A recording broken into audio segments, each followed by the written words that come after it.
বন্ধুরা, গরিব হওয়ার কারণে এই লোকটির স্ত্রী ডিভোর্স দেওয়ার পরিকল্পনা নেয়, কিন্তু এই লোকটি একদিন 25 মিলিয়ন টাকার লটারি জিতে যায়। এই কথাটি তার স্ত্রীর কাছে গোপন রেখে সে এমন এমন কাজ করতে থাকে যেগুলো দেখে আপনাদের পেট ব্যথা হয়ে যাবে হাসতে হাসতে। তো চলুন বন্ধুরা, কথা না বাড়িয়ে আমরা শুরু করি। আমরা দেখতে পাচ্ছি সেন্টি নামে একটি লোককে তার গাড়ির ভেতরে ঘুমোতে। সকালে যখন সেন্টির ঘুম ভাঙে তখন সে উঠে দেখতে পায় বেগুনা নামে এক পুলিশ অফিসার তার সামনে দাঁড়িয়ে আছে, আর সেন্টিকে বলছে যে বন্দরের পাশে এমনভাবে গাড়ি পার্কিং করা যাবে না। সে যাই হোক, সেন্টি তাড়াহুড়ো করে তার কাজে বেরিয়ে পড়ে, আর প্রতিদিনের মতো সে কাজে দেরিতে জয়েন করেছে। তাই সেন্টির মালিক তাকে টাকা দিয়ে কাজে থেকে বের করে দেয়। এরপর শেষবারের মতো সেন্টিকে দিয়ে প্রতিদিনের মতো বাথরুমটা পরিষ্কার করিয়ে নেয়। গাড়ি নিয়ে চলতে থাকে, কিন্তু হঠাৎই তার গাড়ির পেট্রোল শেষ হয়ে যায়। পেট্রোল আনার জন্য সে পাশের একটি পেট্রোল পাম্পে যায়, আর এই পেট্রোল পাম্পে সেন্টির বন্ধু পেট্রো কাজ করে। পেট্রো সেন্টিকে রিইউনিয়নের কথা বলে। মূলত এই রিইউনিয়নে কলেজ শেষ করা সমস্ত ফ্রেন্ড একসাথে দেখা করবে। তখন পেট্রোকে সেন্টি জানায় যে তার একটা জরুরি মিটিং রয়েছে তার ওয়াইফের সাথে। আসলে সেন্টির ওয়াইফ সেন্টিকে ডিভোর্স দিতে চায়। এরপর সেন্টি ওই মিটিংয়ে চলে যায় এবং সেখানে বলা হয় যে তারা যদি সত্যি ডিভোর্স চায় তাহলে তাদের মধ্যে সম্পত্তি আছে, সমান সমান ভাগ হবে। এমনটা যদি হয় তাহলে এইটা করতে 2 মাস সময় লেগে যাবে। তখন সেন্টির ওয়াইফ এতে খুব রেগে যায়, কারণ এই 2 মাস সেন্টির সঙ্গে সে থাকতে চায় না। এরপর সেন্টি মিটিং শেষ করে বাইরে চলে আসে। ওখান থেকে সেন্টির ওয়াইফ চলে যায়, আর তখনই সেন্টির লক্ষ্য পড়ে এক মহিলা লটারি বিক্রেতার ওপর। সেন্টি ওই বিক্রেতার কাছে যায় আর একটি লটারি কেটে নেয়। সেন্টি যখন টিকিট কিনছিল তখন সিগারেটের প্যাকেট বের করে একটি সিগারেট মুখে নেয় আর কেনা টিকিটটা ওই সিগারেটের প্যাকেটে রেখে দেয়। এরপর সেন্টি বাড়িতে আসে। বাড়িতে এসেই সিগারেটের প্যাকেটটা ডাস্টবিনে ফেলে দেয়। সকালবেলা সেন্টির ওয়াইফ ম্যাডি সমস্ত আবর্জনা নিয়ে বাইরের ডাস্টবিনে ফেলে দিয়ে আসে। এরপর সেন্টি স্নান করার জন্য বাথরুমে। সেই সময় বাথরুমের পাশে সেন্টির রেডিওটা চলছিল। সেখানে বলা হচ্ছিল যে 25 মিলিয়ন টাকার লটারি যিনি জিতেছেন তেনার খোঁজই পাওয়া যাচ্ছে না। এরপর সেন্টি দেরি না করে বাইরে দৌড়ে যায় ওই ডাস্টবিনের কাছে। এক সময় দেখা যাচ্ছে সেন্টি ওই ডাস্টবিনে উল্টে পড়ে যায় আর ব্যাকুল হয়ে সেই লটারিটা খুঁজতে থাকে। অবশেষে সেন্টি লটারির টিকিটটা পেয়ে যায়, আর রেডিওতে বলা সেই নাম্বারের সাথে টিকিটটা মেলাতে থাকে। আসলে 25 মিলিয়ন টাকার লটারি উইনার সেন্টিই ছিল। সেন্টি খুব খুশি হয়ে যায়। এই খুশির খবরটা সেন্টি মেডিকে জানানোর জন্য ফোন করছিল, কিন্তু মেডি কিছুতেই ফোন রিসিভ করছিল না। তাই সেন্টি দেরি না করে মেডি যেখানে কাজ করে সেখানে গাড়ি নিয়ে চলে যায়। ওখানে গিয়ে সেন্টি দেখতে পায় যে পাশে একটি গাড়ির ভেতর একজনকে কিস করছে। মূলত সেন্টি ভুল ভেবেছে। মেডির কলেজ ফ্রেন্ড মূলত মেডিকে কিস করতে চাইছিল, কিন্তু মেডি একদমই রাজি ছিল না। যাই হোক, সেন্টি এটা জানা ছিল না, তাই সে ওখান থেকে গাড়ি নিয়ে চলে যায় আর লটারির কথা সে মনে করে আবার খুশি হয়ে ওঠে। এরপর সেন্টি টিকিট নিয়ে ব্যাংকে যায়। সেন্টির হাতে টিকিট দেখে সমস্ত ব্যাংকের লোকজন সেন্টির ব্যাপারে কথা বলতে থাকে। এতে সেন্টি কিছুটা নার্ভাস হয়ে যায় আর সে তড়িঘড়ি করে ব্যাংক থেকে রওনা দেয়। ব্যাংকের ম্যানেজার সেন্টিকে বাধা দেওয়ার চেষ্টা করে, কিন্তু কোনো কথা না শুনে সেন্টি গাড়ি নিয়ে ওখান থেকে চলে যায়। সেন্টি যখন গাড়ি চালাচ্ছিল হঠাৎই ওই ব্যাংক ম্যানেজার এসে সেন্টিকে ডাকতে থাকে, আর সেন্টি চমকে যায়। উত্তরে বলে ওই ব্যাংক ম্যানেজার আগে থেকেই গাড়িতে উঠে বসেছিল সেন্টির সাথে দেখা করার জন্য।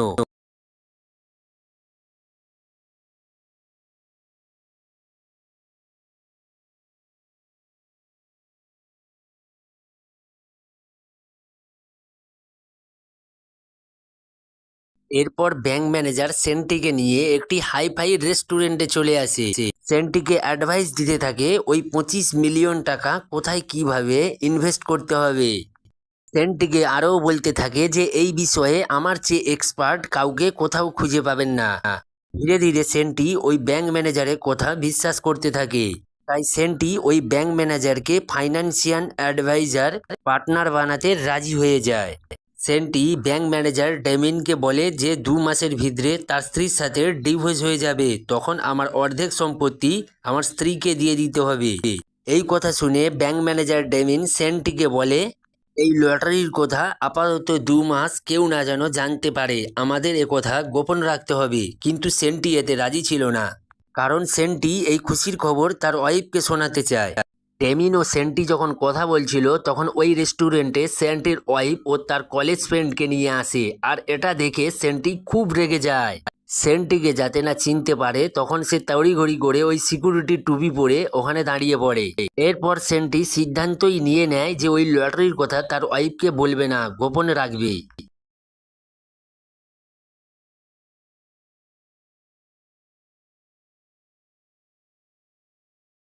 এরপর সেন্টি সুপার শপের সেলস বয়ের কাজ নেয়। যদিও সেন্টির কাজের কোনো দরকার নেই, কিন্তু সেন্টির ওয়াইফের কাছাকাছি থাকার জন্য সেই কাজটি বেছে নেয়। এরপর সেন্টি একটি শপিং মলে যায় আর সেখানে কিছু দামি দামি ড্রেস আর তার জরুরি কিছু জিনিসপত্র কিনে নেয়। কিন্তু ওই শপিং মলে সেন্টি তার বন্ধু মার্কোকে দেখে ফেলে।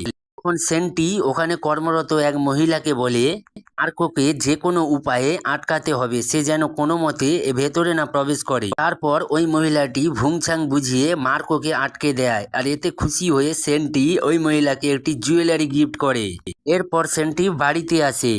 দামিক দামিক জিনিসপত্র পাশের একটি গোডাউনে রেখে দেয়, যেখানে কেউ যায় না। এরপর সেন্টি কিছু দামিক খাবার ফ্রিজের ভিতরে রাখে আর সে খুব আনন্দ হয়ে ডান্স করতে থাকে। তখনই সেন্টির ওয়াইফ ওখানে চলে আসে। ততক্ষণ সেন্টি সোফায় শুয়ে পড়ে। সেন্টিকে দেখার আগে সেন্টি জামা কাপড় খুলে ওই সোফায় বসে পড়ে। আর সেন্টি মার্কার ও পেট্রোকে নিয়ে সমুদ্রে যায় সার্ফিং করতে। সার্ফিং এর শেষে তারা বিচে ফিরে আসে, আর কোথায় কোথায় লটারি নিয়ে মার্কো ও পেট্রো উল্টাপাল্টা বলতে থাকে। এই কথা শুনে সেন্টি খুব রেগে যায় আর দুজনকে চুপ থাকতে বলে। তখন মার্কো ও পেট্রোর মধ্যে সন্দেহ জাগে, আর সেন্টিকে বলতে থাকে, আরে তুই এই লটারিটা জিতিসনি তো? তখন হাসতে হাসতে সেন্ট্রি বলে, আরে আমি যদি লটারি জিততাম তাহলে আমি কি আমার ওয়াইফের অফিসে সেলস বয়ের কাজ করতাম? মার্কো পেট্রো সেন্ট্রি যখন গাড়ি নিয়ে ফিরছিল তখন তাদের সামনে মহিলা পুলিশ অফিসার বেগুনা আসে তাদের গাড়ি সার্চ করার জন্য। ওই মহিলা পুলিশ অফিসারকে দেখে সেন্ট্রি তড়িঘড়ি করে চাদর ঢাকা নিয়ে নেয়, কারণ ওই পুলিশ অফিসার জানে সেন্ট্রি 25 মিলিয়ন টাকায় লটারি জিতেছে। যদি তাদের বন্ধুদের বলে দেয় তাহলে তো সব ফাঁস হয়ে যাবে। বেগুনা ছানবিন করতে করতে গাড়িতে কিছু ড্রাগস পায় আর মার্কো পেট্রোকে গাড়ি থেকে নামতে বলে। তখন বেগুনার চোখ পড়ে পেছনে থাকা সেন্ট্রির দিকে, আর সেন্ট্রি তড়িঘড়ি করে বাইরে চলে আসে। সেন্ট্রিকে দেখা মাত্র ওই পুলিশ অফিসার হাসতে হাসতে বলে যে যাও তোমরা এনজয় করো। এই ব্যাপারটা মার্কো ও সেন্ট্রির মধ্যে সন্দেহ জাগে। তখন সেন্ট্রি বলে যে এই পুলিশ মহিলাটি আমার মাস্তুতো বোনের এক আত্মীয়, তাই ছেড়ে দিয়েছে। পরের দিন সকালবেলা সেন্ট্রির যখন ঘুম ভাঙে তখন দেখতে পায় যে অনেক বেলা হয়ে গিয়েছে। তড়িঘড়ি করে দৌড়ে দৌড়ে সে ওয়ার্কশপে পৌঁছে যায়। সেখানে সেন্ট্রির ওয়াইফের সঙ্গে দেখা হয় আর সেন্ট্রিকে জিজ্ঞাসা করে, তুমি রাতে কোথায় ছিলে? ভুলবশত সেন্ট্রি বলে দেয় যে আমি রাতে একটি বিলাসবহুল হোটেলে ছিলাম, আর একথাটি সেন্ট্রির ওয়াইফ কিছুতেই মানতে রাজি ছিল না। যাই হোক, তারপর ওখানে সেন্ট্রির স্ত্রীর সেই কলেজ ফ্রেন্ড চলে আসে। সমুদ্রে সার্ফিং নিয়ে সেন্ট্রিকে উল্টাপাল্টা বলতে থাকে, এতে খুব সেন্ট্রি অপমানিত হয়। এরপর সেন্ট্রি ব্যাংক ম্যানেজারের সঙ্গে কথা বলে অস্ট্রেলিয়া থেকে একজন দক্ষ সার্ভিং প্লেয়ারকে হায়ার করে। দক্ষ সার্ভিং প্লেয়ারের সঙ্গে কিছুদিন সেন্ট্রি সার্ভিং প্র্যাকটিস করতে থাকে। বেশ কিছুদিন করার পর সেন্ট্রি একজন দক্ষ সার্ভিং প্লেয়ার হয়ে ওঠে। হঠাৎ একদিন ম্যারিও ওই দক্ষ সার্ভিং প্লেয়ারের সঙ্গে সেন্ট্রিকে দেখে নেয়। আশ্চর্য হয়ে যায় যে কিভাবে অস্ট্রেলিয়ার ওই দক্ষ সার্ভিং প্লেয়ারকে সেন্ট্রি হায়ার করেছে। সকালবেলা ডেমিনকে সাথে নিয়ে সেন্ট্রি রোমালোর কাছে যায় তার বোটটা কেনার জন্য। রোমালো সেন্টিকে এই গেট আপে দেখে রীতিমতো অবাক হয়ে যায়। সেন্টি রোমালোর কাছে অনেক বেশি টাকা দিয়ে তার ওই বোটটি কিনে নেয়। সেন্টি তার আগের প্রতিশোধটা নিয়ে নেয়। হ্যাঁ বন্ধুরা, কি ভাবছেন? কি প্রতিশোধ? সেন্টিকে কাজে থেকে বের করে দেওয়ার আগে রোমালো সেন্টিকে দিয়ে বাথরুম পরিষ্কার করিয়েছিল, আর সেই কাজটি সেন্ট্রি আজ একইভাবেই করে প্রতিশোধটা নিল। একদিন রাস্তাতে সেন্ট্রির সাথে মার্কো পেট্রোর দেখা হয়ে যায়। সেন্ট্রিকে দামি জামা পোশাক পরে থাকতে দেখে মার্কো পেট্রো জিজ্ঞাসা করে। উত্তরে সেন্ট্রি বলে যে আমি এক নতুন চাকরি পেয়েছি, সেখানে এমন দামি পোশাক পরে যেতে হয়। ট্রফিক ঘোরানোর জন্য সেন্ট্রি মার্কো পেট্রোর খোঁজ নিতে থাকে। এতে মার্কো পেট্রোর খুব রাগ হয় আর ওখান থেকে চলে যায়, কারণ কয়েকদিন ধরে সেন্ট্রি মার্কো পেট্রোর সঙ্গে দেখাই করে না। একদিন সেন্ট্রি ডেমিনের সাথে ডিনার করে বাড়িতে ফিরে আসে। সেন্ট্রি এসে দেখতে পায় ম্যারিটের বাবা মা এসেছে। সেন্ট্রি আসা মাত্রই ম্যারিট সেন্ট্রির সাথে ভালো আচরণ করতে থাকে। আসলে ম্যারিট চায় না যে তার বাবা মা আসল ঘটনা জানুক, কিন্তু সেন্ট্রি আসল ঘটনা তার বাবা মাকে বলে দেয়। একদিন রাত্রিতে সেন্ট্রি বাড়ি ফিরছিল উদাস মনে, আর তখনই তার বন্ধু মার্কো পেট্রোকে দেখে নেয়, যেখানে তারা একসঙ্গে তিনজন বসে ড্রিঙ্কস করত। এরপর সেন্ট্রি নিজের হোটেল রুমে ফিরে আসে আর বসে বসে চিন্তা করতে থাকে যে তার এত টাকা থাকা সত্ত্বেও নিজের একটা আপন মানুষ নেই, সে কত একা। ঠিক তখনই ডেমিনকে সে ফোন করে। তো পরের দিন সকালবেলা এক মহিলা এসে পেট্রোর অনেক প্রশংসা করে। পেট্রো মার্কারের কাছে এসে বলে সে একটা কাজের অফার পেয়েছে। একটা বড় সানগ্লাস কোম্পানি তাদের কাজের অফার দিয়েছে। এই কাজটা করতে পারলে তাদের 1 মিলিয়ন টাকা দেবে। সেন্ট্রি ওখানে আসে আর পাশের টেবিলে জেনে বুঝেই বসে পড়ে। সেন্ট্রিকে দেখে পেট্রো তাদের কাজের কথা বলে আর সেই অফারের কথা জানায়। এই কথা শুনে সেন্ট্রি অবাক হয় না, বরঞ্চ সে আরো সেলিব্রেট করতে থাকে। ওখান থেকে মার্কার বাড়িতে ফিরে আসে, আর বাড়িতে ফিরতেই তার ওয়াইফ জানায় মার্কারের কোনো এক দূর সম্পর্কের কাকি তার জন্য 1 মিলিয়ন টাকা রেখে গেছে। মার্কার এই বিষয়ে কিছুই জানে না, বরঞ্চ তার নামও কোনোদিন শুনেনি। আসলে সেন্ট্রি জেনে শুনে দুই বন্ধুকে 1 মিলিয়ন করে টাকা দিয়েছে।